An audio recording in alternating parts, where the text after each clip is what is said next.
This is the Russian Dynamite, Masha Slamovich. Becca here.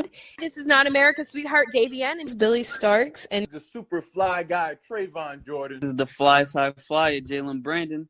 Hardcore Princess, Jules Malone. Hi there, this is the Bubblegum Princess, Alexia Nicole. This is the Brazilian Wonder Woman, Christy Jane. This is the baddest black belt, Chennai Kai. This is Kid Bandit. The smash hit Joel Bateman. This is Robin Renegade. Cody Hawk. Brutal Bob Evans. And you are listening to Wrestling with Entertainment, one of my favorite podcasts in the whole wide world. Hello, this is Katia The Soviet Suicide, and you're listening to Wrestling with Entertainment. Hello, and welcome to the show. It's Wrestling with Entertainment, the trusted choice for interviewing all your favorite wrestlers every Tuesday and Wednesday, the only audio experience on the web today, on YouTube and Castbox, sponsored by Rogue Energy and Player One Coffee. I'm, of course, your host, James J., and it is a great day for wrestling, because we are wrestling with Katia The Soviet Suicide.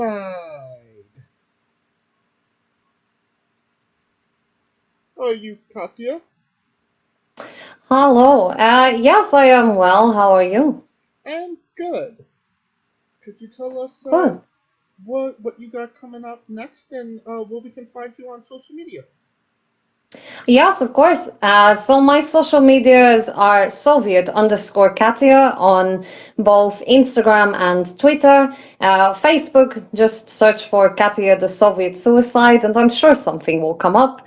I have a couple of galas that are coming up, so stay tuned to my social media to find out when they are. And then excitingly, I have a first ever women's match at the first ever show for Scotia Pro Wrestling in Loch Gelly, which is on July 14th. And that is my next big event.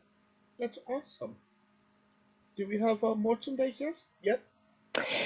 No merchandise just yet. I am planning something, but let's just say that it is it's kept on the wraps until I have something official.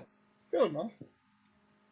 And you don't have to go looking for social media. All of the links will be in the description of the video below, both on YouTube and Castbox. Alright, let's get into it. You work for Scottish Wrestling Entertainment and Renegade Dojo. Can you tell us about your relationship with those companies? Yeah, of course. So firstly, it starts with Renegade. I took an extended break from wrestling for a number of reasons, and I then got back into it last year in February by attending Renegade Wrestling Dojo school. And as a result, I was then working with them, going on to their shows, and through that we then found the Queen of the Ring tournament, which was at SWE, and a lot of us from Renegade Wrestling went to SWE, Scottish Wrestling Entertainment, and that is how my relationship is with them. I'm working with them both still. No shows planned just yet with them, but definitely something coming up in the future. All right. And you mentioned the show that you're going to be on the 14th. That's a new promotion, correct? Yes, completely new.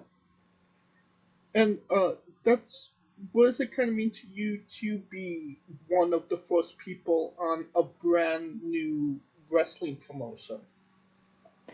It's great, honestly. It's nice to have that sort of recognition that you're opening up your first ever show, and the person that you want to have come on from as a female for your first ever women's match is me. It's really nice. It's quite humbling. I like to say I'm a humble person, so it's very nice, and I'm honored to be it for sure.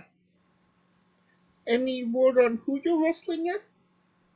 I am wrestling Katie Mills. I have wrestled her in SWE where I was victorious, so of course I'm hoping for the same thing again.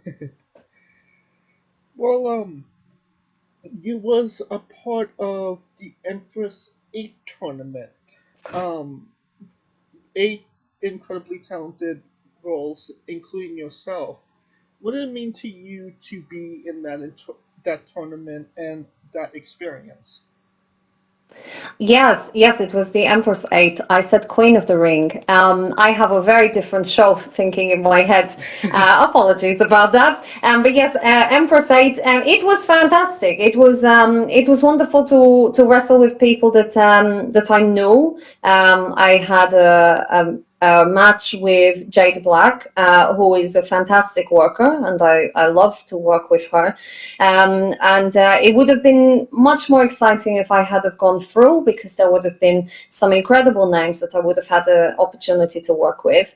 And then at the end of it, the big prize of being able to go blow for blow with Aisha Raymond for the title would have been spectacular. But still, to be involved in such an event was absolutely fantastic, and I'm honored to have been asked to be a part of it.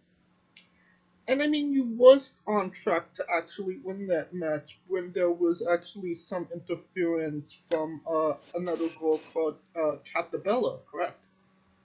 Yes, Katsabella was a thorn in my side and should have been kicked out of ringside very early on. Yes, I would have won if it was not for Katsabella interfering not once, not twice, but 3 times. Yes, very frustrating, but I should have been able to have handled both of them. So I take that as where I improve next time. Well, I mean, I believe this was after the fact. You went up against both of them in Love Lust with the Strutto sisters, correct? No, I did not. Oh. I was supposed to. But we had to change. I assume that you're talking about a match that I had in Tarbert. I believe so, yes. Yes, so I was supposed to, and I was looking forward to getting my hands on both of them. And then I got asked instead to wrestle Iona Sky, who was the hometown favorite. And how can you ever say no to being able to beat up the hometown favorite?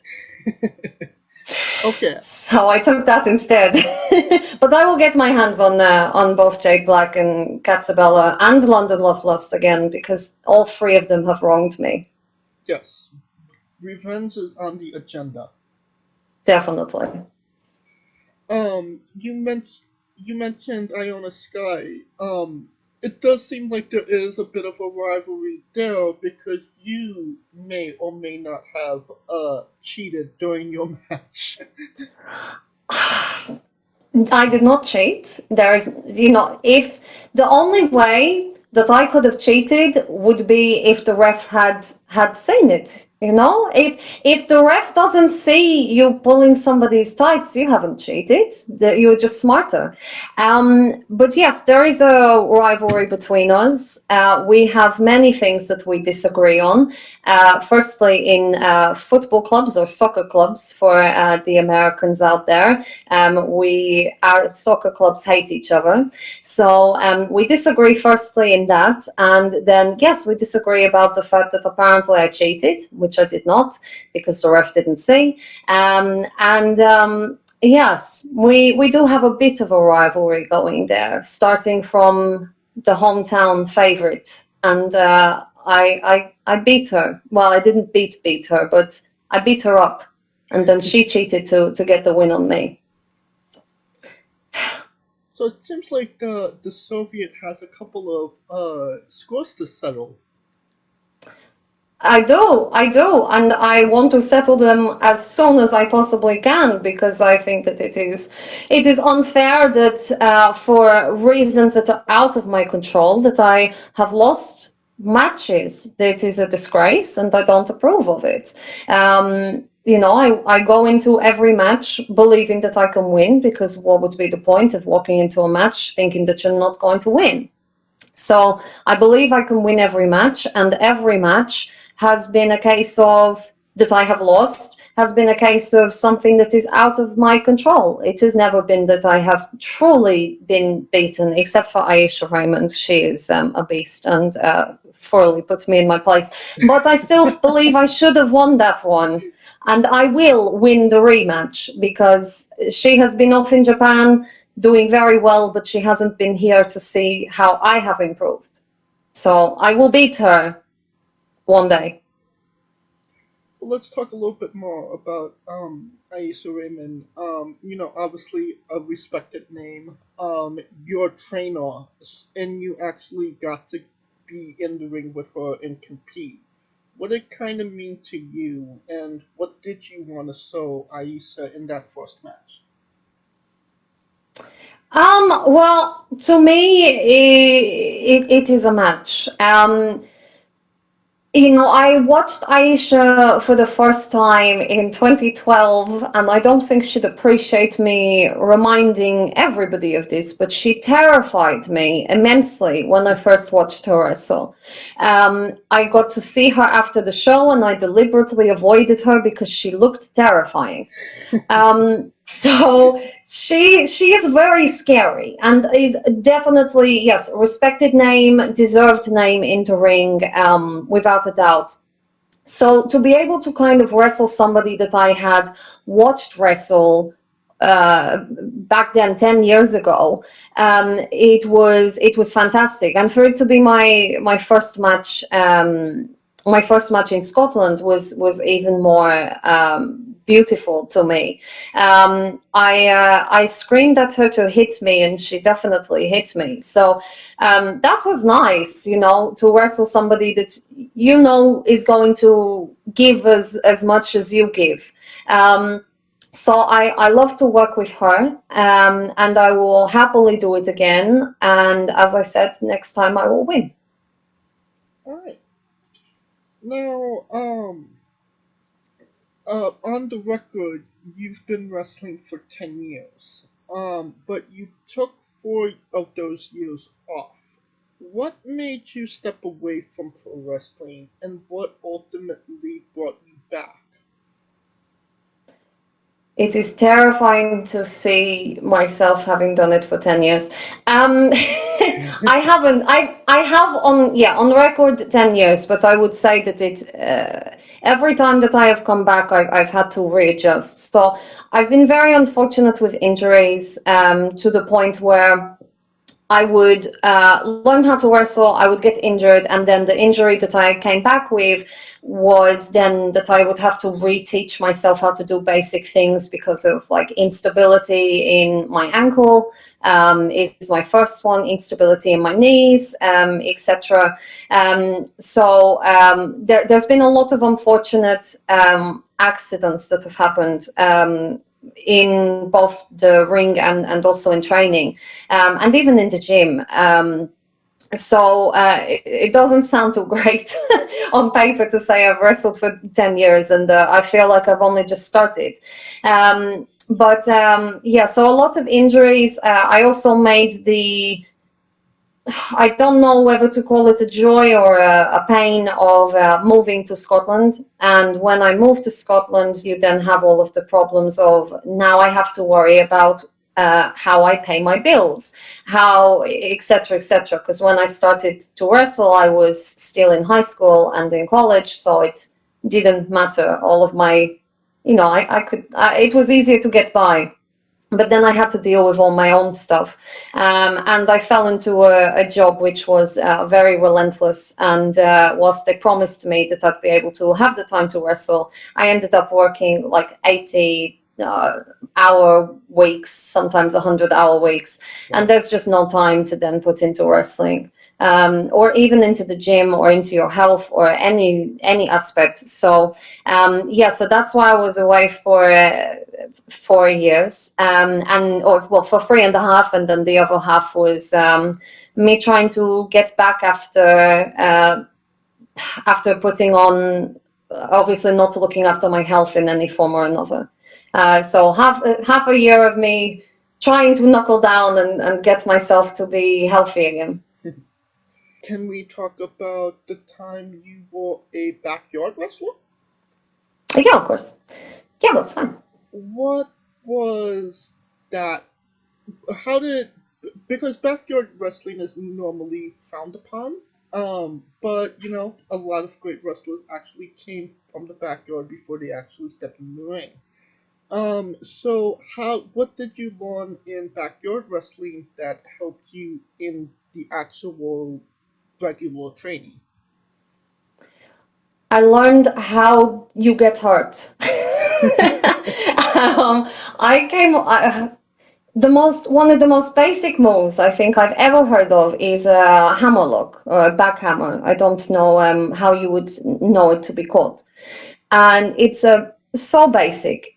And I managed to tear my bicep doing it because the person absolutely yanked on my arm because there was no, wrestling is a dance. And if you're not taught how you dance and how to put and apply moves on safely, then you're going to hurt people. And that was the problem that I kind of had with backyard wrestling, was that nobody knew what they were doing. And you were having people doing the most reckless, ridiculous stuff that, WWE always say, don't try this at home. And it truly is true. Don't try any of it at home. If you are doing backyard wrestling and there's somebody that is actually a wrestler, okay, maybe it's not as frowned upon, but we were training where there was nobody that knew what they were doing. So it kind of taught me that I needed to get into a school if I wanted to, or at least start training if I wanted to actually become a wrestler itself. But other than that, I mean, it taught me gym work, it taught me discipline, taught me the sort of the mental aspect of things, as to you have to keep pushing. It taught me character as well. So there were a lot of things that I did learn that were positives, but the biggest positive I genuinely took from it was get out of it. Okay. You actually make your own gear. You sew it. Could you tell us about making your own gear? So bit of a family thing. I studied textiles when I was in school, and I did it for like my exams and whatnot. So for me, working with fabric has never been a problem. And honestly, I just couldn't find. Obviously, this was 10 years ago, or probably about 10 years ago from now, that I started to have to look at gear. And it was harder to kind of find something that I wanted. And the prices were a lot. 10 years ago, I need to do mental arithmetic. 10 years ago, I was 16 years old. So you don't have the money for big, intricate works. And obviously back then it was a lot harder. A lot of the places that or at least I knew of, that you could get things from, were America, and then you had to worry about the cost of shipping, etc. And I was not able to do something. And I didn't want to be the traditional wrestler that just walks out in gear that doesn't look like gear. I wanted to have my own spin on things. I wanted to have my name on things. And I wanted to just have sort of my own logo, my own identity. I didn't want to be somebody that just fit in with the rest of the crowd. I wanted to stand out. So I decided with my family to start designing my own gear. And then I made my first set of gear about 10 years ago, I think. And then I had, it lasted me for 9 years. And then I stupidly wasn't looking at my thermostat on the washing machine, and I put it in the washing machine right after my first match with in Scotland with Aisha, and I caused for all of my fabric to ruin. So I had to remake my gear. And I had the space of about a month to do it whilst I was preparing for exams, and I was doing a lot of work. And it was incredibly stressful because it's not simple. You know, I don't do gear making in my everyday life, so I make a lot of mistakes and etc. But it was fun. It was definitely a journey with a lot of sleepless nights, and I only just managed to make my gear in time for my next show. And when I say in time, I mean like about 6 hours before the show started. And but it was like a patch job, so I didn't finish it entirely, and then it was a gradual work. And it's been a gradual work in progress of making it better and better and better for the last 6 months of last year. And now finally I have it sorted, my main gear sorted. I also have a second gear as well, just in case I'm stupid and forget to look at my thermostat again. So I have a spare gear now, which is very good. I hope to not need to use it, but it's there for, especially for if you're doing like gala days and whatnot, and you're wrestling one day and then you're wrestling the next day, and it's summer and you don't want to sweat and be very smelly for your opponent. So having a second set is, I guess, good for my opponents. Alright. Well, I think that brings us to our next segment, Katia's Bizarre Adventure. You're a pro wrestler that goes up and down the roads, and weird, crazy, and bizarre things are bound to happen. Can you tell us a road story that fits that description? Oh.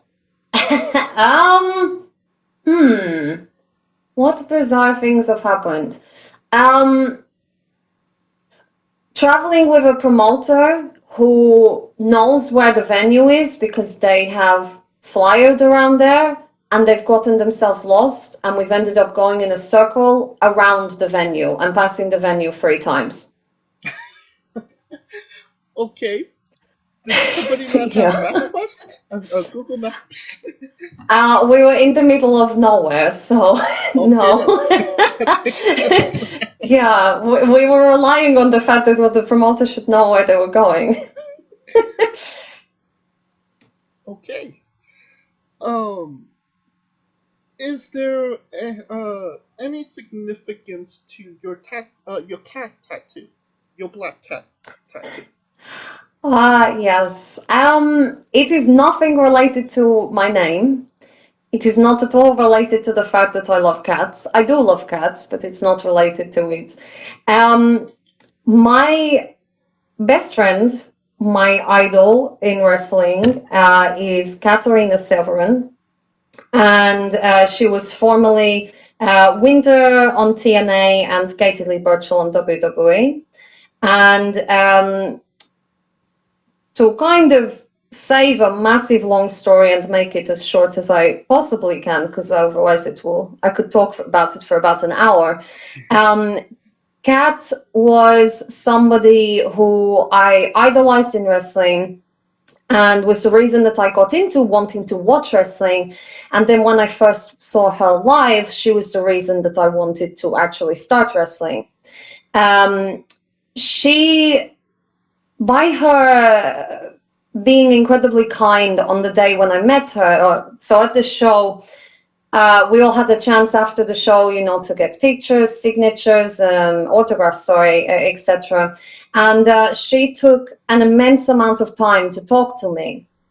I'd spoken to her on emails and whatnot prior, but she didn't have this sort of persona that I thought she would have, where she would take my money, sign things, and then say, off you go. She wanted to talk to me, and she asked me things about what was I going to study at college, and and it just felt so nice and so different. And it was at a time in my life that I was massively struggling. Mental health and me do not like one another, and I can wholeheartedly say that that night, her kindness and her selflessness to talk to me saved my life.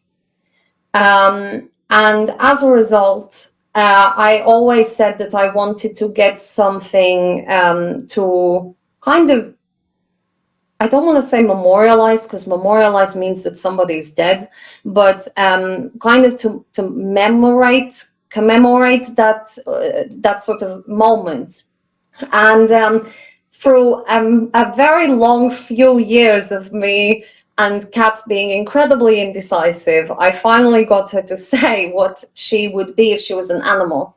And she said that it would have been her cat at the time, Twilight.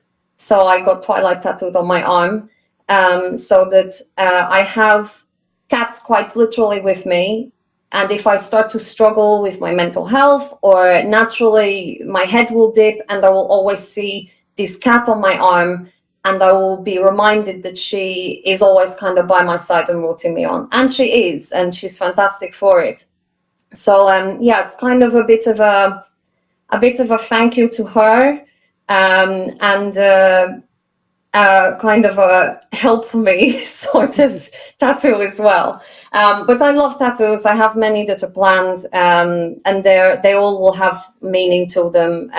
The body is a temple, and you should treat it like it's a work of art, sort of thing. You know, that's how I view tattoos. So yeah, so they all have meaning, and it wouldn't just be a momentary, let's just get this. Well, that's awesome. That's an awesome story behind your tattoo. How long did it take you to get it? Because it's very intricate. I believe it was just a day sitting.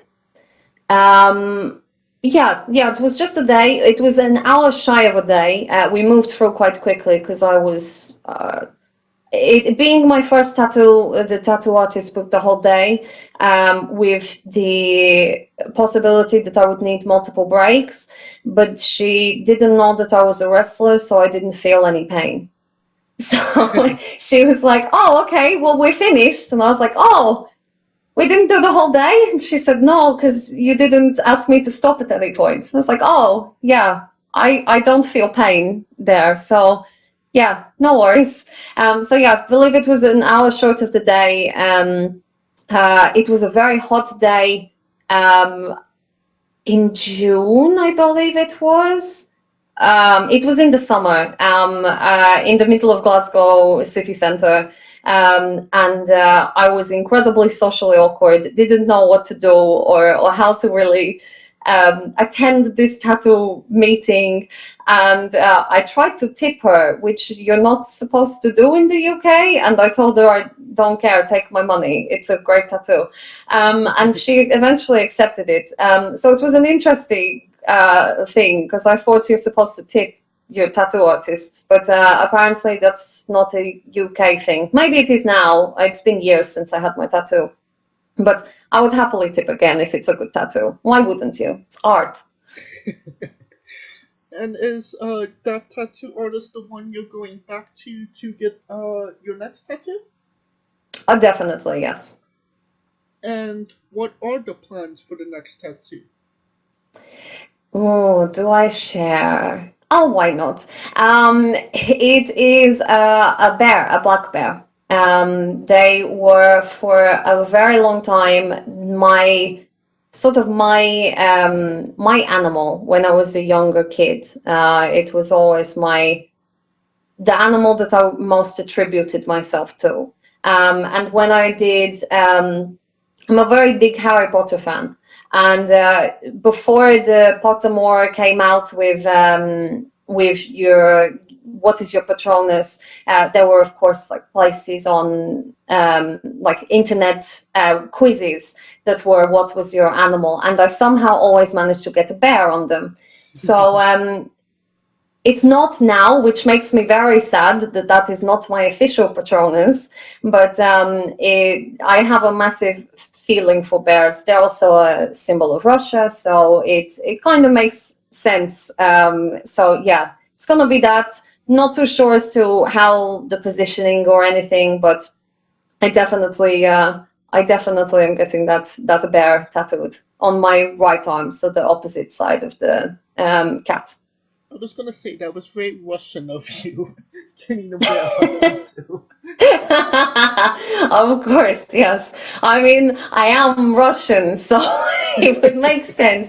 It is not at all to do with Russia, but yeah, it makes sense. I have sometimes said in promos, I'm strong like a Russian bear, and I think that is very funny considering that I used to be a bear as a Patronus. But yeah, I just love bears. They're very cute. I have had a chance to feed bears honey, which was very fantastic. So I love bears immensely. That was in Hungary, correct?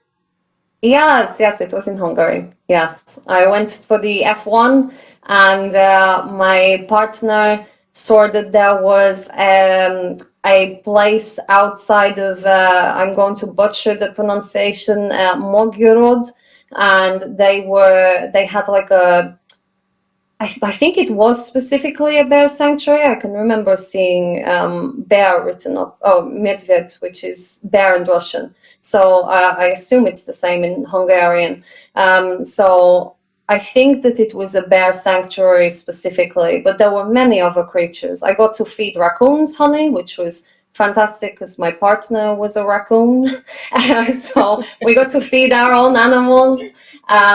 What else did I feed honey? I fed so many animals honey. It was a great day out. And I don't know if I preferred being with the animals or if I preferred the Formula One, because I love F1. So I have no idea which one was better now. It was a great day, though. Personally, I would think the animals, but then again, I'm not a racing fan. Yes. I'm a big racing fan. So it was my first ever F1 race. So my first of many. So I love it, and I loved it. I had it was a weekend of just so much different stuff. On the Friday, I got heat stroke. On the Saturday, I got absolutely rained on, and we managed to get back to our hotel, and we were literally dripping in water. And then the Sunday, it was incredibly cloudy. So it was just 3 days of completely different weather that, I was sick on the Saturday because of the heat stroke from the Friday, and then I'm getting rained on, and it was, yeah. But it was fantastic. It was a good F1 race, and I do love motor racing. You're also a fan of European football. I believe your team is the Wolves. Yes. Wolverhampton Wanderers. Yes, that is why me and Iona Sky do not get on, because she supports Aston Villa and we don't like one another.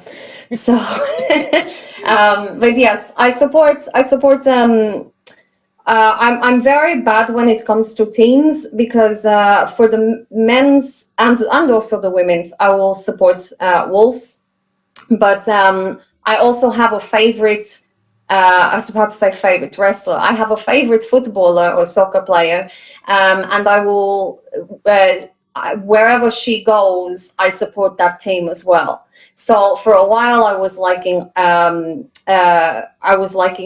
Manchester United women's team because she was there, and now I currently support Angel City in Los Angeles because I love her as a footballer.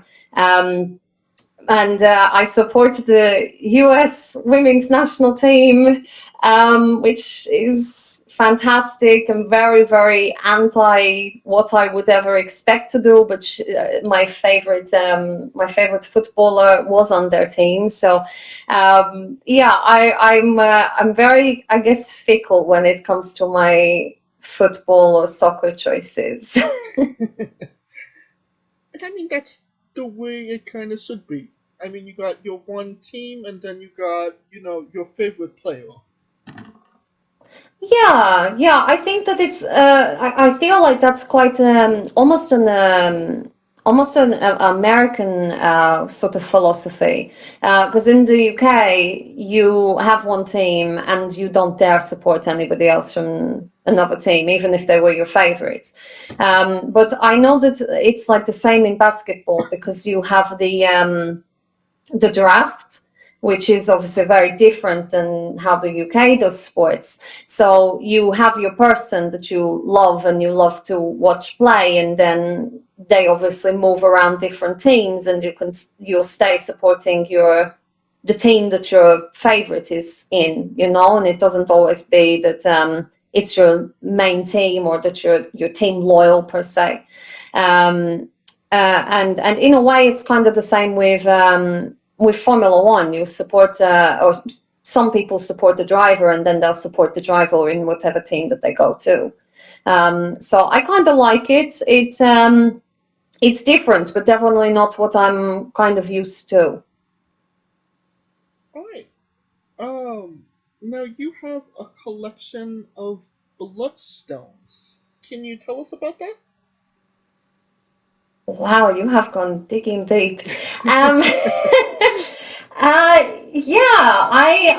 love crystals. Adore them. I'm Wiccan, so crystals were kind of my thing. I guess is the best way that I can explain it.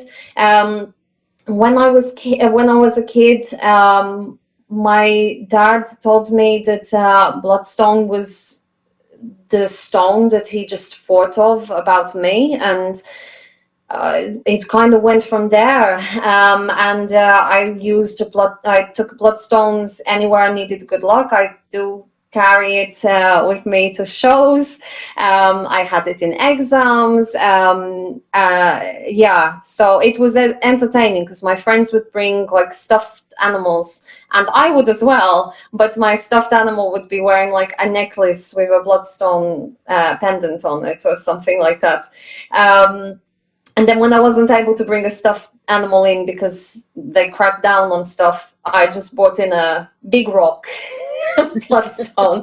They couldn't really do much about that, even though I'd argue that that's probably more dangerous because I could have hit somebody with that, whereas a stuffed animal, if you hit them, well, that's nice and soft. But regardless, yes.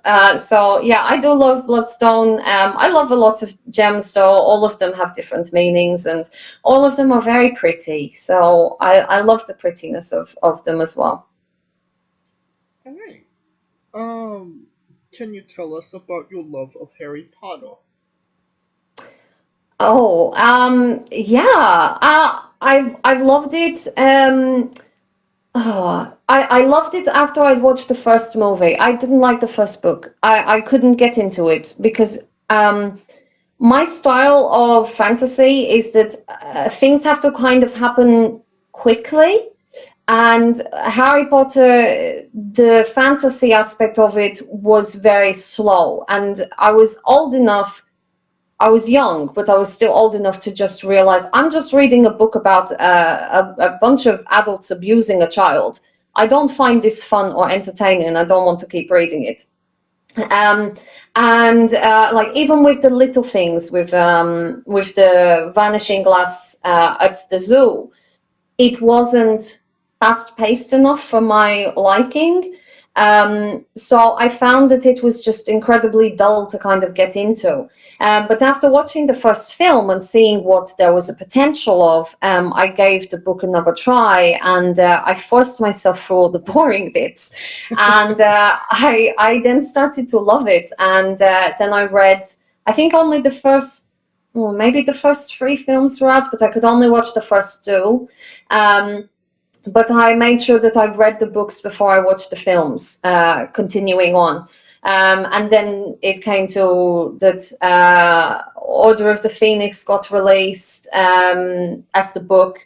And I got that the day after Half-Blood Prince came out. I wanted to go to the midnight thing, but I was too young and my mother said no. So we went and got it first thing in the morning. And then Deathly Hallows came out, and I think it was very similar that I wasn't allowed to go, but I don't think I could get it the next morning. So I was very sad about it. But I've always loved it. It's been a bit of an escape, and you know, I feel like we all have those sort of things that when we're younger, we find something that intrigues us, whether it be, you know, Harry Potter or a Pokemon or Lego or, you know, something that you then, people will say, oh, it's childish to think of when you're older, but it kind of got you through and reminds you of an element of your childhood. And that's how I kind of view Harry Potter, is that it reminds me of my childhood, it reminds me of my family, it reminds me of my sorting originally, and yeah, I've gone and seen a lot. I was on a Harry Potter holiday actually a few weeks ago, so it was quite nice. So it's still massively important to me. And you know, some of my friends buy me Harry Potter gifts. When I was at work and we used to have USBs, I had a Hermione Granger USB. So yeah, so you know, I love it. It's great. It's a nice escape, and I still love the films and I love the books. I even love the first book now, even though I still find parts of it boring. Favorite book, favorite movie? Oh, favorite book, Goblet of Fire. Easy. Okay. And I hate that the movie... I hate that the book was so big that it couldn't fit into one movie. And it annoys me. And arguably, I'd say The Goblet of Fire is one of the worst movies. Not the worst, but one of... Like, it's definitely not in my top. Because you miss the maze, you miss the Sphinx. I love the Sphinx, and I'm so sad that we didn't get a Sphinx in the movie. So you know, there was just so much that was missed in it. But I guess that's the problem of having such a long book. Right. Favorite movie is, even though it's probably the saddest one because it's the end, was the last one, Deathly Hallows Part 2. The only thing I didn't like about it was Voldemort's death. I felt that was we gave him too much. The joy was that he was supposed to just die like a human being. So even with all of his aura and mystique, he should have just died and not, you know, crumpled or became paper. Like, I felt it gave his death too much power. Okay, I understand. Yeah, but it was like that in the book. He just drops dead, and I thought that was perfect, befitting end to him. And obviously, the burning question: what house are you? Ravenclaw. Ravenclaw? Always Ravenclaw. Yeah. Okay. Technically, I guess I'm not, but I am. I was Ravenclaw when I was a kid. I was Ravenclaw in my first Pottermore, where they had random generated names, and then I forgot my random generated name when I had to then move over to where you used your email, and I then became a hat stall between Ravenclaw and Gryffindor. Of course, I chose then Ravenclaw. And then when they moved to Wizarding World that it is now, I was able to keep that, and you know, keep that with being Ravenclaw. But when you do the big quizzes that are every single question, I technically am a Hufflepuff, but I am, you know, my whole life has been Ravenclaw, so I will continue to say I'm a Ravenclaw, even if I guess now as an adult I'm more of a Hufflepuff. Okay.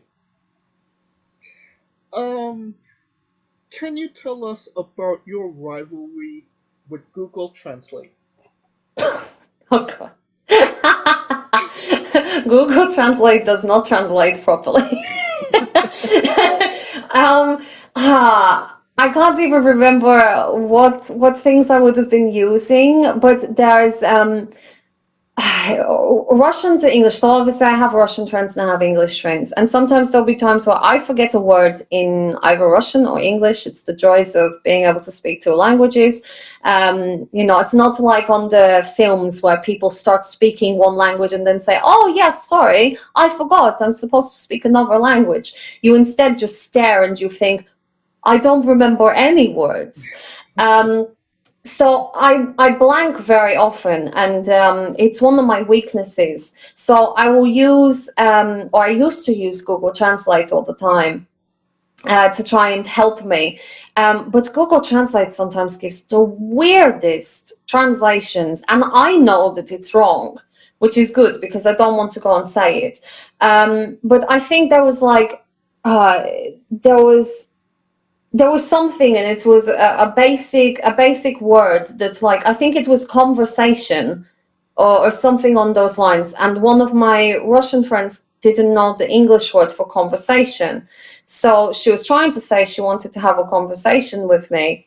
And instead, Google Translate said it was something like, it was I can't remember the exact word, but it basically meant like a fight. So I was super confused when my friend tells me, I want to fight with you. And I was like, huh?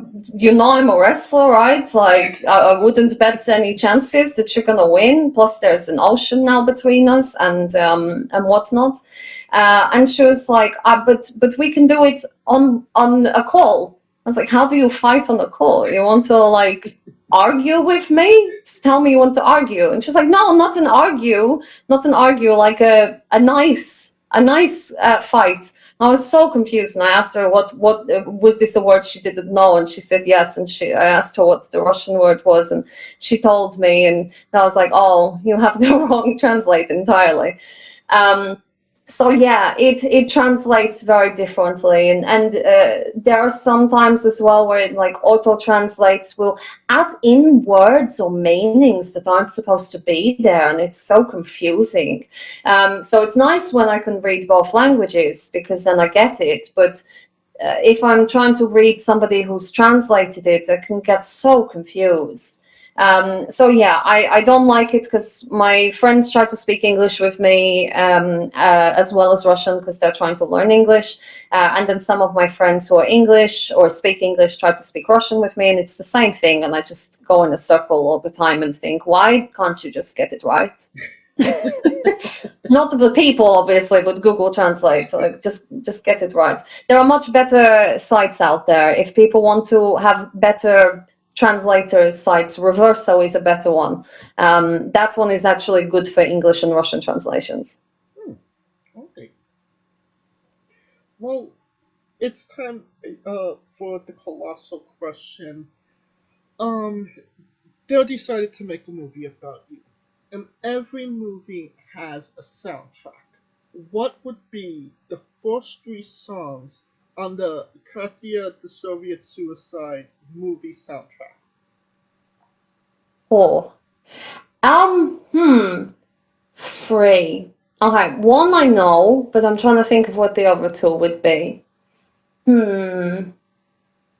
I guess it also depends on when in my life is it happening. Is it starting when I was a legitimate child? Because then, you know, that changes things a bit more. The one song that I know for sure would be Ride by Lana Del Rey. That song makes me cry every time, and it's a song that that reminds me of my life, which is probably not a good thing.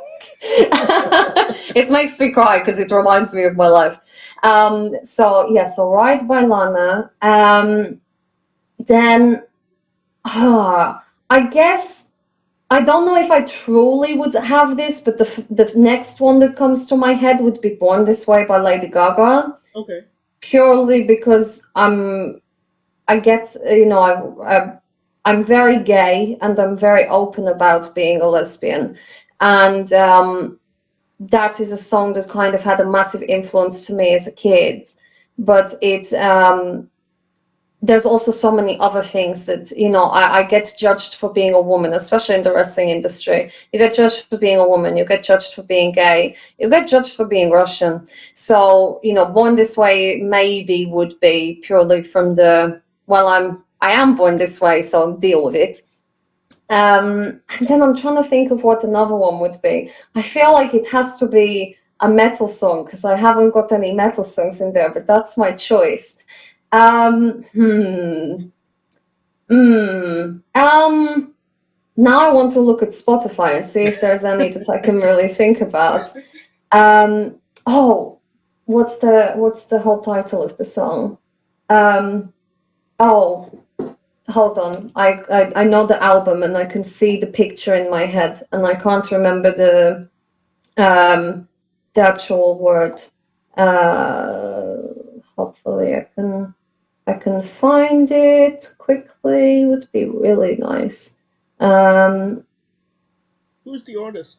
No, Nothing Stands in Our Way by Lacuna Coil. Okay. They're my favorite band, and anything really from that album that they did, Broken Crown Halo, which has Nothing Stands in Our Way on it. Anything really from there is a song that I listened to like when I was 17, and they all mean something to me, but probably Nothing Stands in Our Way. Okay. A solid 3 picks right there. Now that we have the soundtrack down, everybody knows you get the soundtrack, then you write the script, and then you cast.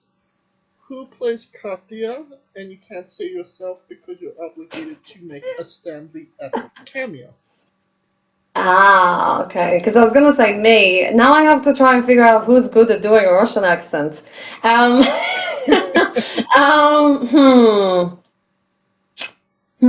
I need somebody that's kind of more my age as well. I think that's where my other problem lies. It doesn't really matter. They have CGI nowadays.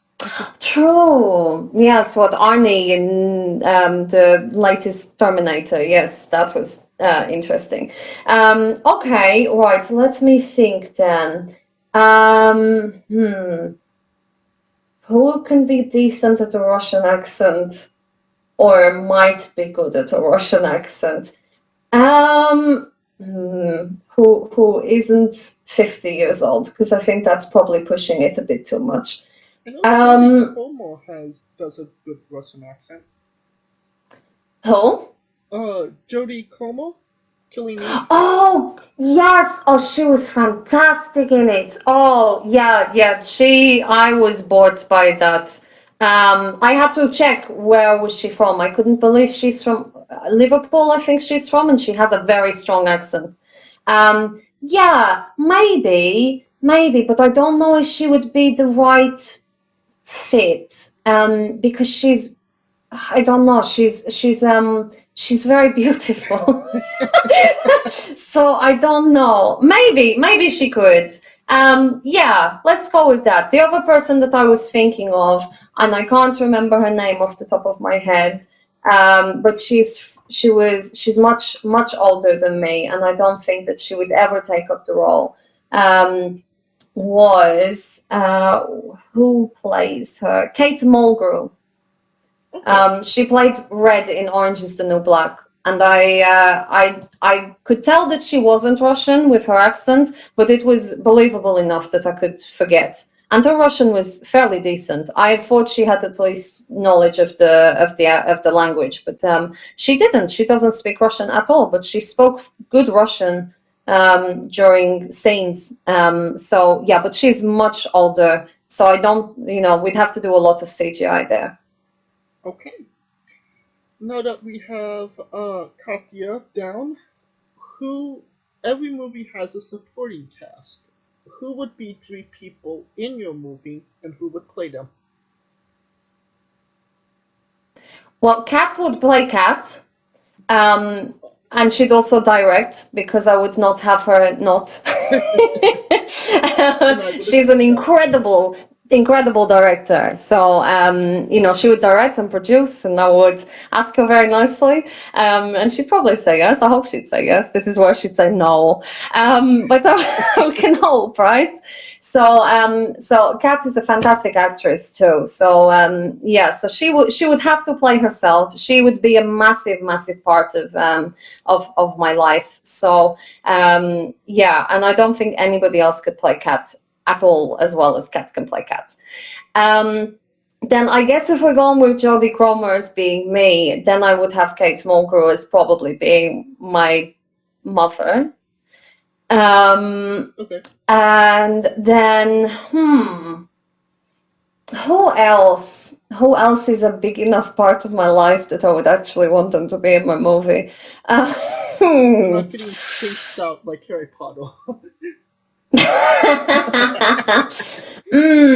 Yeah, I don't know. I guess I'm very self-centered. I just make the movie all about me. I don't care about anyone else. I'm not actually that self-centered, but I don't know. this is gonna sound so bizarre, but I kind of feel like my life, I'm so independent of other people that other people would not even be a supporting cast in my life.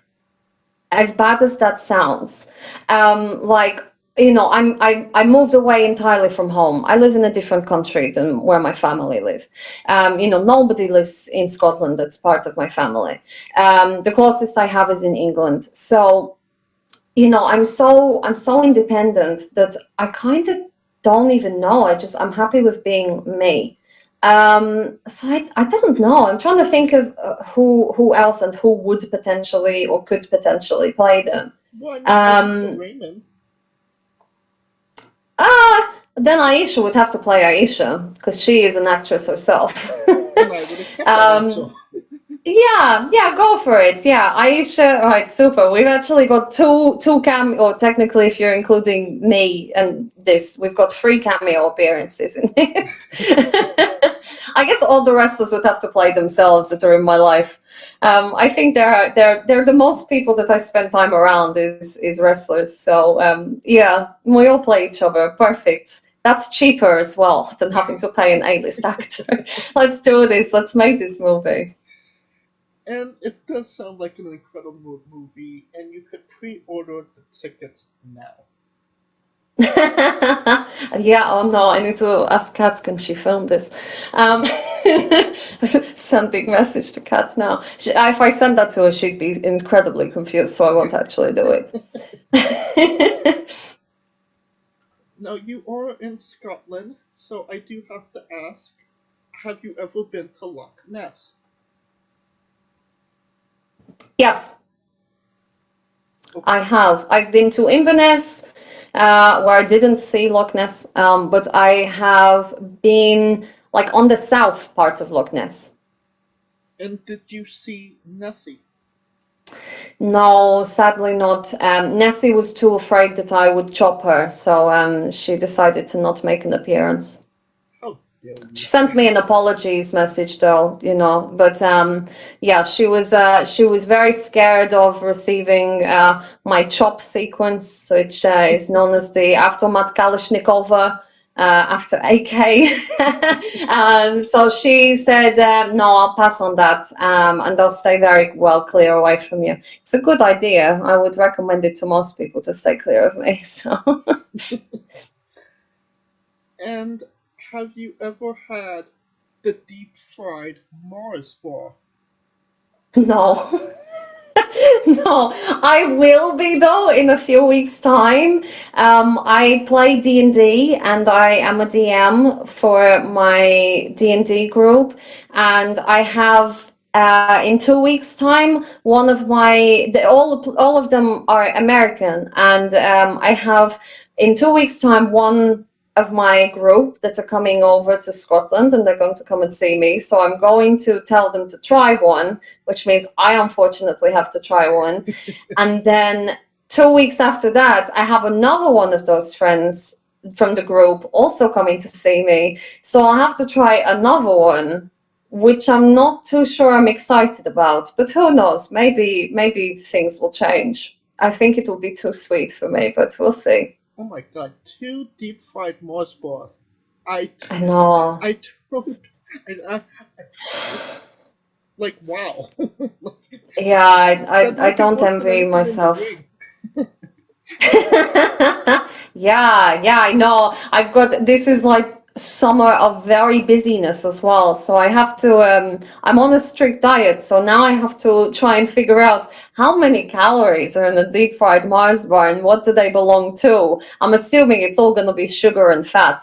But I then need to like try and make sure that I don't overeat or anything so that I can stay on my diet in the best way possible whilst having to, you know, enjoy all of the foods of Scotland, which I don't usually eat.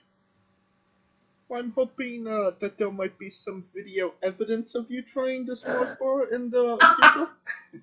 Oh gosh, I'll ask my friends. Just for you. I'll ask my friends if they want to take a video of me attempting to eat something that I have all for all intents and purposes, I think is going to probably make me sick. Purely because it's so sweet. I don't know. I don't do very well with massive bursts of sugar. It makes me like feel very ill. So we'll see. I've tried like fried chocolate before, but I think the caramel mix and the nougat mix is just going to make it almost like pure sugar, which I don't think I'm going to do very well with. If I ever get down there or up there to Scotland, it's definitely one of the bucket list items for sure. Oh, yes, yes. Believe it or not, I don't think that many Scots have ever actually eaten one. It is mainly a tourist thing, at least from what I've heard. Yeah, so yeah, definitely have it. And what I would recommend is finding a place that serves that, but also serves some good fish and chips. The chips from the UK are one of the greatest inventions known to man. All right. You mentioned Dungeons and Dragons, no? Yes, I did. Yes. What is your character and what is its class? So I am the DM. So I'm the evil DM that rocks fall and everyone dies. Okay. But I have played as a character before. I've played many variations. I've played 4E, I played 4.5, and I've played 5E. I've been playing it for years, so I have a lot of experience. And with other tabletop games too. I've played Pathfinder and Vampire the Masquerade. I've played other little one-shots from other things that I can't even remember what they were, but they were fun.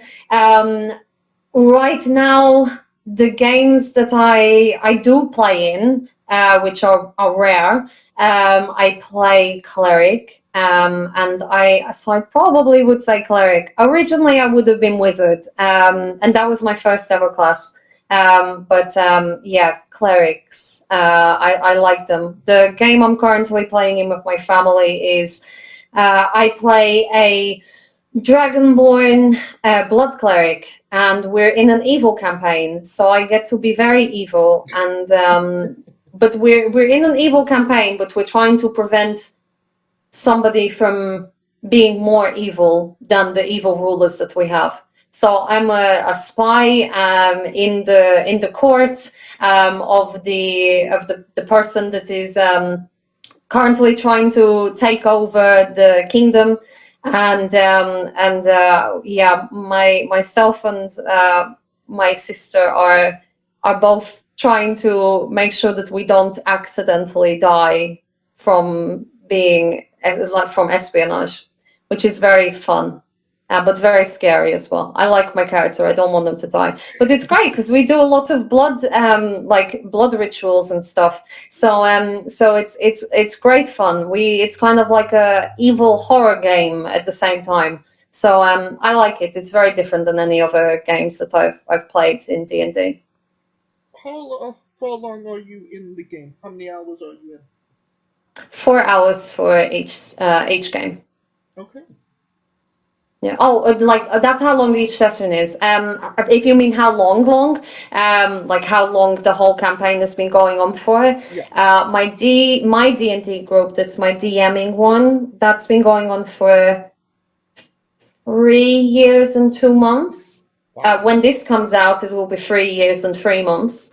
And then how long have we been playing that? I think around about 2 years. It's been very stop-start though, because oh no, it has to be longer than 2 years. That's probably been about 3 years, but it's been incredibly stop-start because it's family, and my sister had a kid, and that then throws everything out the window. And Oh, yeah. do you have time free? No, I'm currently having to deal with child. So yeah, so we haven't played as much. So 3 years, but probably only been playing for about a year. So we have to keep reminding ourselves what we did the last time when we pick it back up. Now onto a controversial subject. Pineapple on pizza. What's your stance? Yes, always. Always. I'm vegetarian, so I have very limited choices in the first place. Mushroom and pineapple on pizza is my everything. I love it. Preferably extra pineapple, extra mushrooms, extra cheese. And that is, yeah, my basically my dream pizza. My partner, one of my current partners hates it because she doesn't like mushroom. She doesn't mind pineapple, but she thinks that mushrooms are disgusting and remind her of slugs.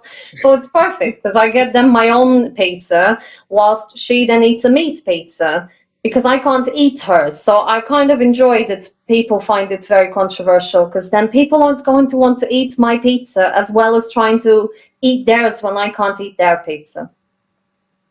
Okay, well, at least you're finding some middle ground there.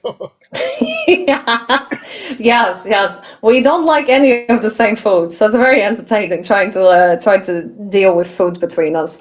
But it's okay. We make it work. Alright, what's your spirit Pokemon? Pokemon. Oh no. I will be honest, I didn't really deal that much with Pokemon when I was a kid. But I had a love of Eevee. So it'd probably be Eevee, but I don't really know that much about Pokemon. That's my sister and one of my partners that is the best to ask for Pokemon. Now, we love the late great Tracy Smothers on the show. Do you know the acronym for Doug? THUG. Oh no, this requires me to spell. THUG? THUG, yes.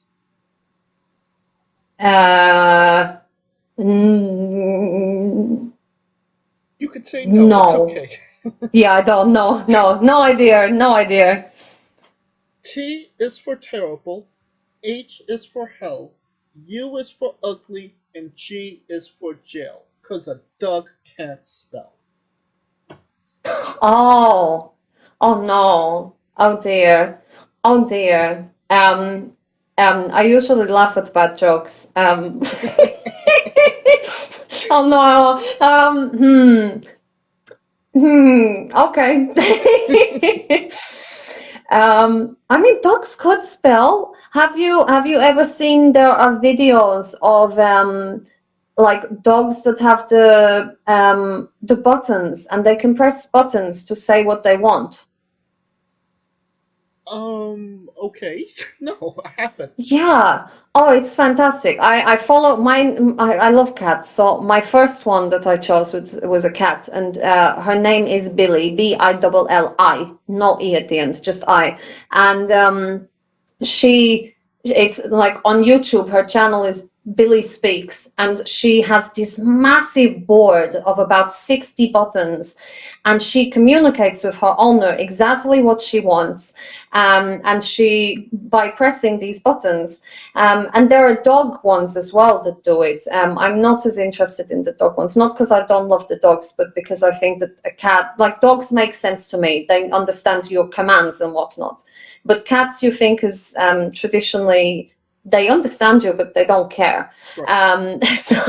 So for me, this cat being able to do it is amazing. So, some dogs could probably eventually, with this knowledge, if you can get this cat to have 60 buttons, a dog, I'm sure, would be able to eventually learn the alphabet. We never know. Animals are so smart, and how everything is advancing in science. You never know. Maybe your joke is not going to work anymore because there will be a dog that can spell. It's not actually dogs. Dogs. Oh, Can't right. spell. Okay. So. Right. Okay. So you have the problem there that in Scotland, the way that you say dog is dog. Okay, I gotcha. So yeah. So I was like, I thought you were talking about dogs. because I'm so accustomed to the way that Scots say dog. And I've met some dogs. That sounds really weird in that accent for me trying to enunciate it. But yes, I have met some of those, and I feel bad though because there are some dogs that I do know, like Doug Williams, and I'm sure that he can spell his name or spell. I hope he's a fantastic person.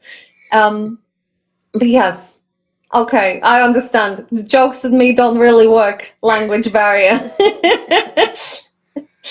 Well, on to the weirdest question you'll be asked on a wrestling interview, hopefully. Would you ever consider wrestling a rock?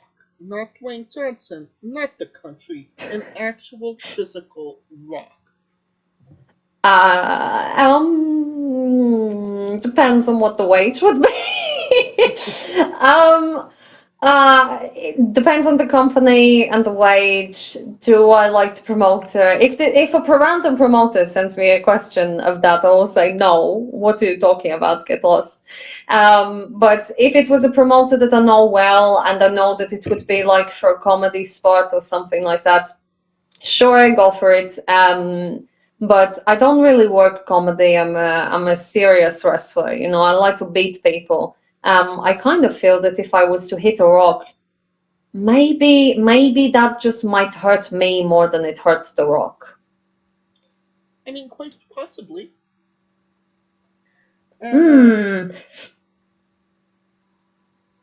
Just for context, there is a wrestler named Psycho Mike that wrestled an actual rock for over 15 minutes in a 10-man match.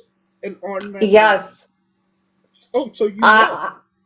I'm aware of it. Yeah. So I knew where you were going with it. I thought it was a fantastic match. It was fantastic with a theater of the mind sort of aspect.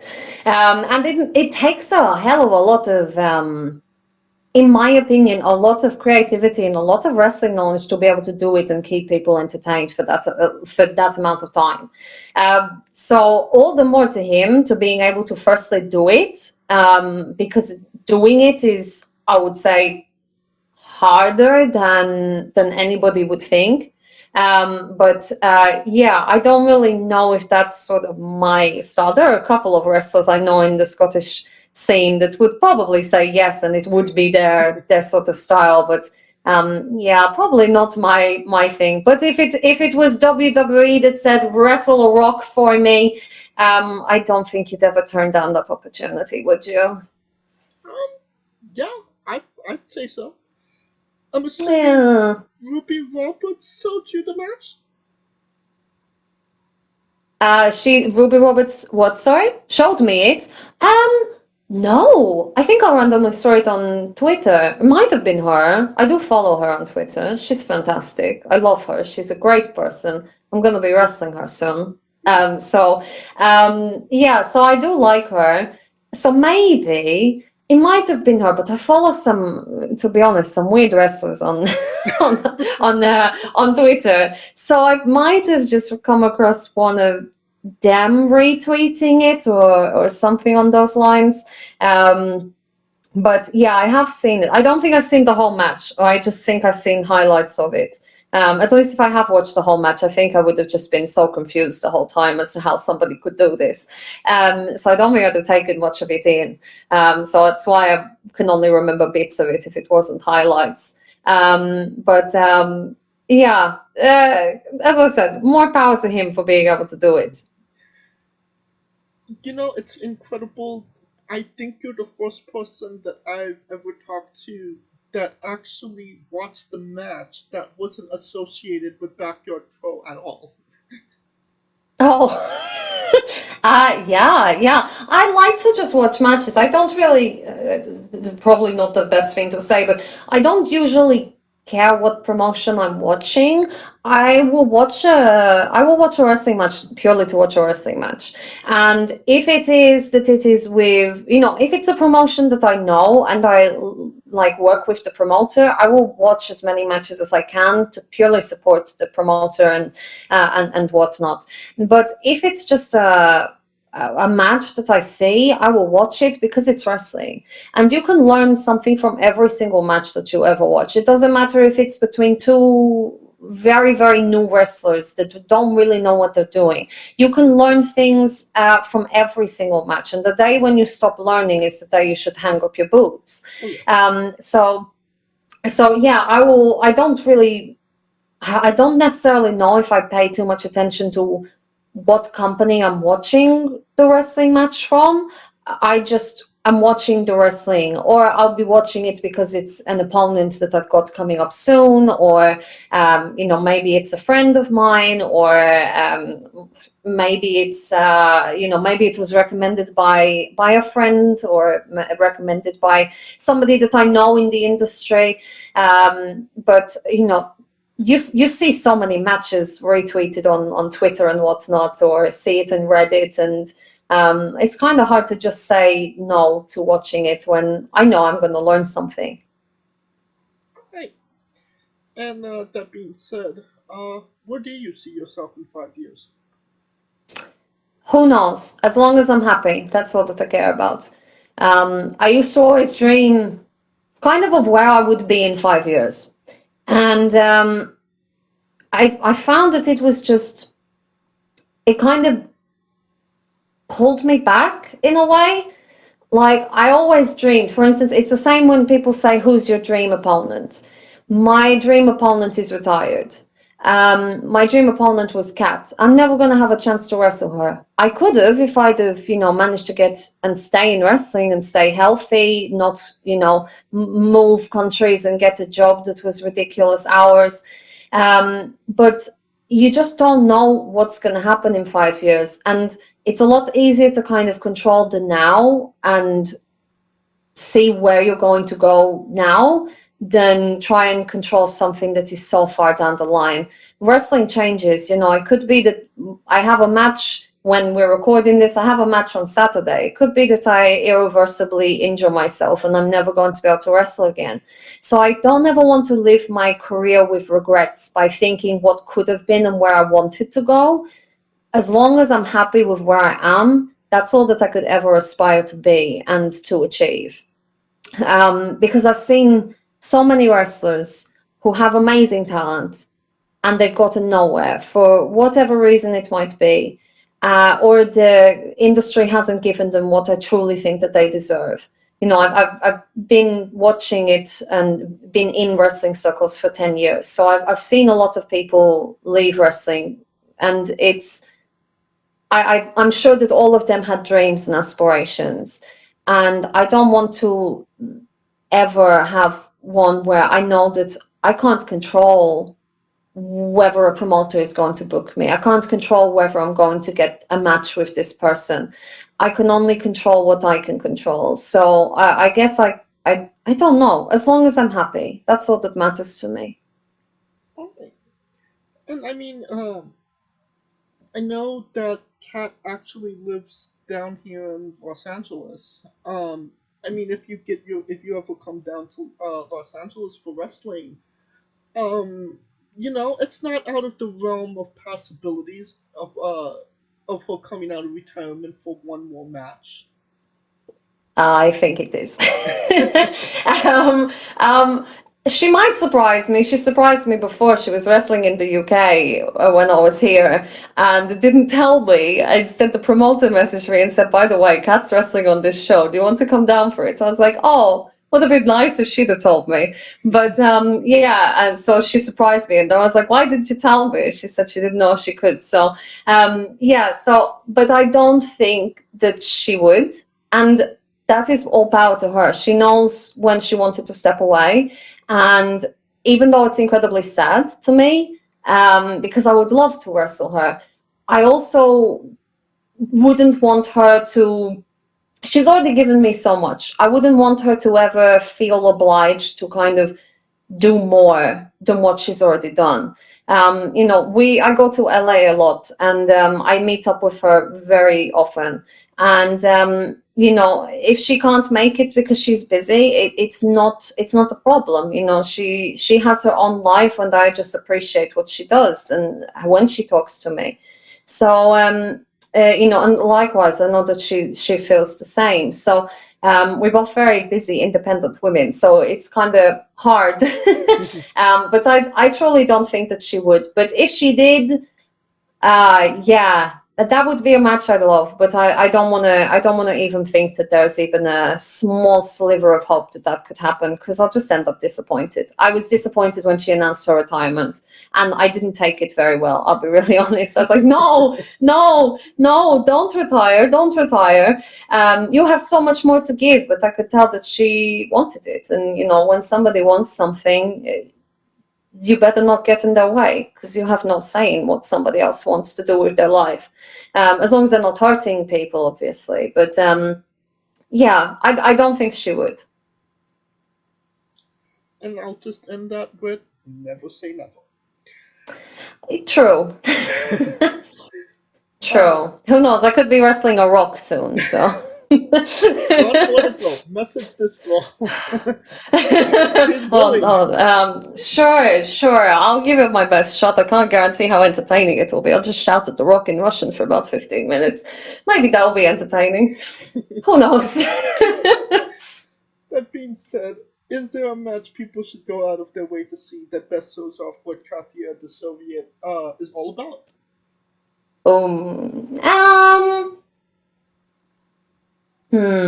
One match. I would probably say it would be my match with Jade Black at SWE, where Kat Sabella cheated me out of the win 3 times, purely because I think that match shows exactly what I can do, and that I can take on 2 people at once, even if I managed to not continue to manage to deal with 2 people at once. But I think that shows the type of wrestler that I am, that I can deal with a actual cat person coming into the ring and disrupting me multiple times. So probably that one. Alright, and I know for a fact that match is on YouTube. You don't have to look for it or type it into your Google machine. The link to the match will be in the description of the video below, but on YouTube and Castbox. And you could watch it after this interview. If you haven't seen it, want to re-see it after. And since we are nearing the conclusion of this interview, we are wrestling with the 8 questions of doom. Oh, okay. It sounds like my sort of thing, but I'm also scared about it. It is a speed round, a bonus round, the round where we see who you really are. Are you ready? Yeah, sure. I can't guarantee how quick I'll be, but sure. Excluding yourself, greatest wrestler of all time. Katarina Waters. Or Severin, whichever name she wants to be. Winter, Katie Lee Porchel. The whole Yeah, Katie Lee Porchel Winter. Yes, I immediately go to what I used to know her as. Yes, Katarina Severin, Winter, Katie Lee Porchel, Katie Lee, Nikita. There we go. Worst wrestler. Worst wrestler. I don't think I could ever answer that. That is opening myself up to a can of worms that I think I would probably not end up very well in. Well, we'll give you the default answer, and you have chosen Eva Marie. Oh, I like her. But sure, we'll go with it. Yeah. Next question. Let's go. You're main eventing WrestleMania for the World Championship. Who is your opponent? Cat. I can't. It's always going to be Cat. If you could come out to anyone's entrance music, past or present, who would it be? Oh. Do you want to guess? It's going to be Winters. That music, I love that music so much. What Hands of the Wicked by not the Birthday Massacre, that was WWE. Can't remember who the artist was, but Hands of the Wicked. Okay. Finish the sentence. Kayfabe is...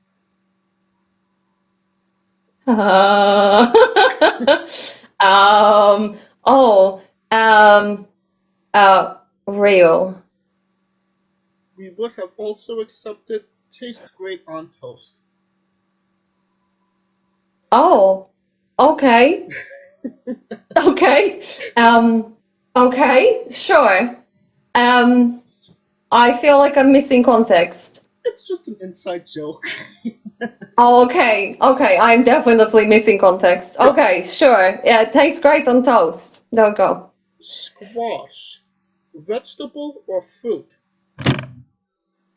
Oh, that's hard. It has seeds, so therefore it's a fruit, but I wouldn't eat it as a fruit. It's a vegetable. So your answer is it's a fruit, but I consider it a vegetable. Yeah, I like tomatoes. I would never eat that as a fruit. That would be disgusting. Fruit salad. Here's your tomatoes. Yeah, yeah. Avocado as well. That has a big seed. That's a. Oh no! This is destroying my whole concept of what I think is fruit and vegetable. You're giving me a life crisis. Thank you. Well, technically, you are right. It is indeed a fruit. But since you do view it as a vegetable, you are part of Squash Squad now, and that means a hell of a lot more. Okay, perfect. I'm glad I got the right answer. Yes, you and my co-host Kaliko would get along very well. Oh, perfect. Okay, Squash Squad now. Perfect. Yes. New Japan wrestler Taichi. His ring gear gets smaller every year, revealing more of himself to the world. My question, what is the appropriate trunks to butt cheek ratio for ring gear? I mean, I wear pants, so no butt cheek. I would say no butt cheek in general. It's, yeah, I can't imagine that it feels very good if they're not covering your butt. Okay. And the last question, the main event, the thing everybody wants to know. Have Oh you no. ever had a conversation with a stranger in a supermarket about Darby Allin? No, I don't know who Darby Allin is.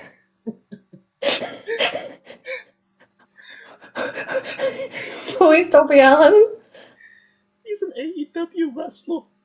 Oh, I don't watch AEW. I don't watch this sounds so bad. I don't watch mainstream wrestling because I like to watch I do, but I don't watch it on the daily. I watch independent wrestling in the UK because that's where I'm going to be wrestling. So it's much better not marketing, that's the word wrong. That's the wrong word in English. It's better knowledge for me to watch my own places and people that I might be wrestling. But yes, I've watched some of but I wouldn't know names. I'm really bad with names. Either way, that is the correct answer. Super. Has anybody ever answered yes to that? Yes. Oh, okay. The most notable one would be Jack Stevens, who was Darby Allin was actually in the supermarket with him. So. Oh, that's kind of hard. Could you imagine not mentioning Darby Allin if you're talking to Darby Allin? Well, exactly. I would be more intrigued to see if he could do that. Well, I mean, Darby couldn't. I asked Darby that question, and he didn't have an answer for me. Oh, okay. Sal Rivera had a fantastic conversation where somebody mistook him for another wrestler and then proceeded to say, you should wrestle Darby Allin. Oh, that would be something I would do. I'm terrible with faces and names. I'm really bad with it. As much as I TNA, that was how I got into wrestling. And for ages, except for Angelina Love, because she was with Kat, I couldn't tell the difference when I went back and watched who any of the beautiful people were. I could not tell the faces at all. I knew them all by name, but I couldn't tell who was who. So I'm really bad. I'm like face blind or something like that. So I see wrestlers sometimes. I've seen Kat and I've been confused and been like, is that Kat? So I wait for Kat to come to me, and I describe what I am wearing, so the Kat will come to me because I'm scared I'm gonna walk up to somebody and be like, "Hi, Kat," and give her a big hug, and it's not Kat. So I'm really bad when it comes to faces. So yeah, I would just be like, "I don't know who you are." I'll just pretend. Yeah, I'll just talk, and I'll never say anything that gives away that I don't know who you are. And that will conclude this interview. Thank you so much for coming on and doing this with me. No worries. Thank you for having me. I really appreciated it. It was a lot of fun. Absolutely. And once again, where can we find all things Katia the Soviet Suicide on social media?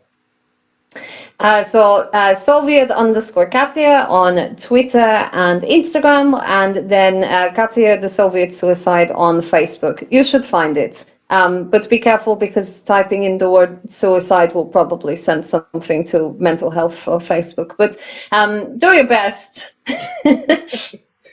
Well, you don't even have to type it into your Google machine. You don't need that in your history. Just simply go in the description of the video below, but on YouTube and Castbox, and click the link. A new tab will appear on whatever device you are on. You have no excuse. Give her a damn follow, and when she gets merchandise, buy a damn short. Yes, definitely. Pre-warning though, it probably will have the Russian flag on it. So I will exclude you if you are too concerned about wearing a Russian flag out in public. I'll figure something out. That's why March has been hard, is trying to figure something that someone's actually going to wear, when I know that not a lot of people want to wear something that has a Russian flag on it. So we'll see. But yeah, I'll get something. Don't you worry. Stuff is in the works. Alright. Of course, thank you for listening. If you like what we're doing, please like, subscribe, comment on YouTube and Castbox. Join us next Tuesday and Wednesday for new incredible interviews. Of course, it's sponsored by Rogue Energy and Fair One Coffee. Follow the show at Wrestling with E, but on Twitter and Instagram on information on who we're interviewing, when we're interviewing them, links to those interviews, and so much more. You can follow me personally at JamesJ993. Alright, Katia, when I say wrestling wit, you say entertainment, okay? Uh-huh. For our very special guest, Katia the Soviet Suicide, Kaliko Yacht, Scooter Dust, I'm James J, and this has been Wrestling with Entertainment. Hey folks, this is the Colossal Mike Law, and you are listening to Wrestling with Entertainment. Enjoy the show, support these guys. We appreciate it very much. We'll see you at ringside.